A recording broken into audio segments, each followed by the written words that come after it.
from subsidy to loans, everything you could get just buttons away, right? Because they know they are going to lose out on sales if they don't offer this option to the people. But so many times I've left the house without a wallet. How did they manage to win trust of people, trust of Indians? आपको कोई phone करके आपका number लेके पैसा लेके गया. Fintech, if you think, has really changed our relationship with money. But as a sector, where does Fintech stand?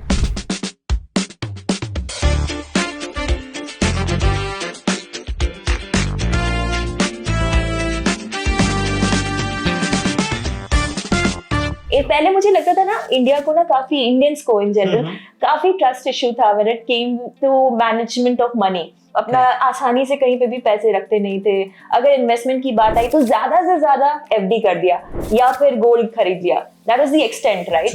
And today everything has changed. We are doing everything via apps, via digital platforms. How did this shift happen?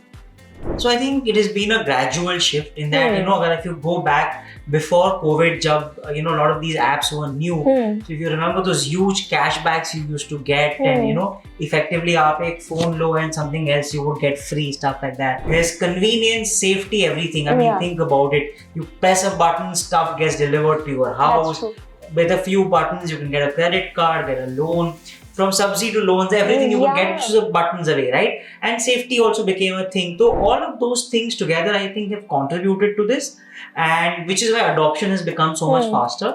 That's true, and the kind of penetration UPI industry has seen. Like in last 4-5 years, it's just crazy. I don't know how many people, how many of our viewers travel by train here in Mumbai. यहाँ पे अक्सर हम लोगों को फेरी वाले दिखाई देते हैं, right? जो ट्रेन में घुस जाते हैं and they sell small stuff like 10 रुपए 20 रुपए की चीजें वो बेचते हैं. And they also have that UPI card with them, UPI scanner with them, because they know they are going to lose out on sales if they don't offer this option to the people. No, it's true, and I mean, I spent some of my time in Bangalore. From my own experience, I can tell you that so many times I've left the house without a wallet. Yeah, just me too. the phone will do. Yeah. In fact, somebody I know has a ring now. His ring is digitally enabled. What are you saying? So he just has to sort of, give somebody a high five, and cash ka hassle nahi, chote ka jig nahi. It's just easy. Why your ring thing actually reminded me of a mehendi design a sister had on Raksha Bandhan. Which was a scanner. Yes, it was a scanner कि भाई सीधा ऐसा pay कर सकता है. This is so crazy. Okay, enough about UPI now, Jay. Now let's talk about fintech industry altogether. So आपका जो article है उसमें आपने बताया कि fintech segments बहुत सारे होते हैं. और उनमें से जो 2 fintech segments पे आपने focus किया है वो कौन से हैं and why? So I think overall the fintech industry the next 5-6 years is expected to grow about 35%.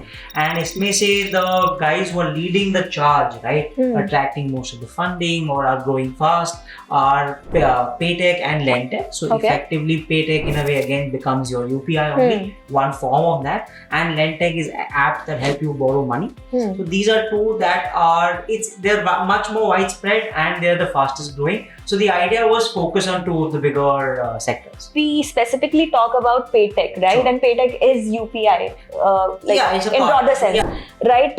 एक तो पहले उन्होंने digital infrastructure कैसे create किया, that is one thing. And the second thing is how did they manage to win trust of people, trust of Indians when it comes to money management? So I think some part of it we've already discussed in that, convenience, safety came in, and with regards to infrastructure, so I think it is one of those things where necessity is the mother of your invention. So they didn't have a choice, right? The demand and the adoption just spiked up so much, they didn't have a choice. And that is something which is reflected in the kind of funding they've raised also. And we have a table of that which we show our readers. So they've basically raised that much money to effectively participate and make sure that they don't lose out compared to their peers and they're able to maintain share.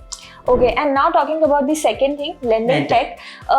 Tell me why young Indians specifically are opting for lending tech platforms as compared to traditional banking institutions that we have.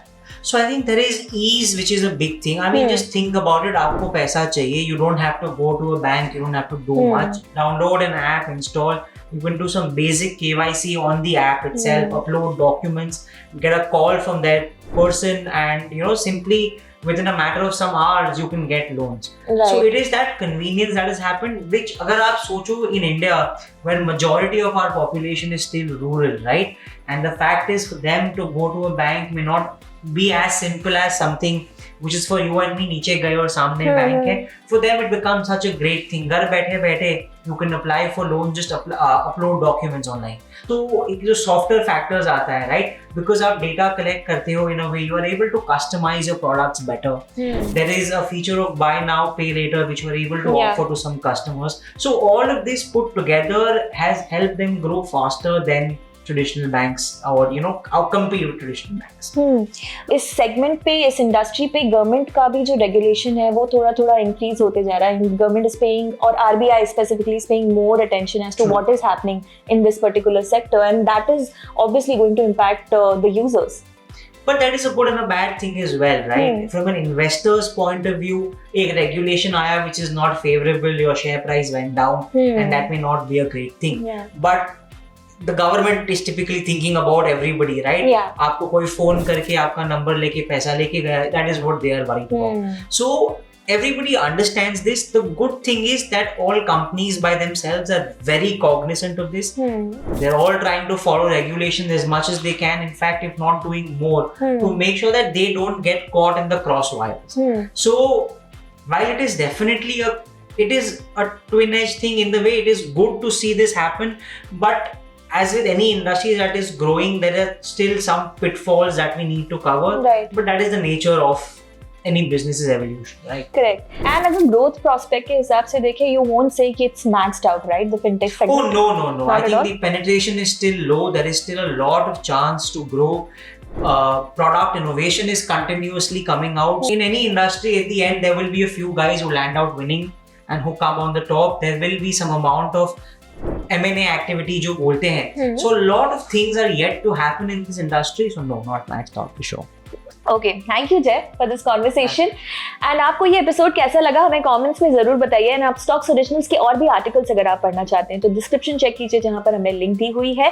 जल्दी मिलते हैं नए episode के साथ. Investment in securities market are subject to market risks. Read all the related documents carefully before investing.